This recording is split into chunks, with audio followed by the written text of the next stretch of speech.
So I'm going to do a quick walkthrough on how I assembled my wife's female Tusken Raider mask. The mask itself is resin. All the lower pieces are all resin as well. Comes with the face piece, this lower large rectangle, 12 of these smaller rectangles, and then 6 of the larger ones that go up to meet the mask. 10 of these barrel pieces with the tab on them. 1 of these lower pieces here, and then some ABS to make the bones. And to do that, I just took some 36 grit sandpaper, gave it a quick scuff, and then did a wash with some brown paint.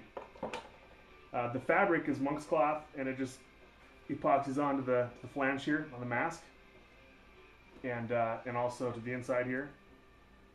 The eye fabric is just some dull kind of see-through spandex. And each one of these pieces, when I assembled this one, I drilled and tapped each one. So I drilled a hole in the back, and then used the tap for the proper bolt size, and then bolted them all on. I did the same thing with the barrels, and I'll go through that in a second. So not only are they screwed on here with the bolts, but they're also glued in place also. And the next one I do, I'll probably run leather down so it doesn't stretch as much, because these are stretched out a little bit.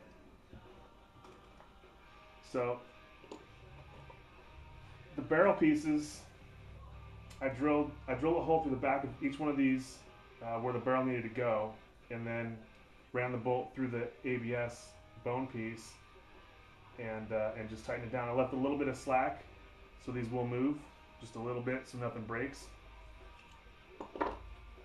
This bottom piece, I actually was planning on just bolting it on, but I needed to get an angle on it, so I ended up, I think I just glued it in place.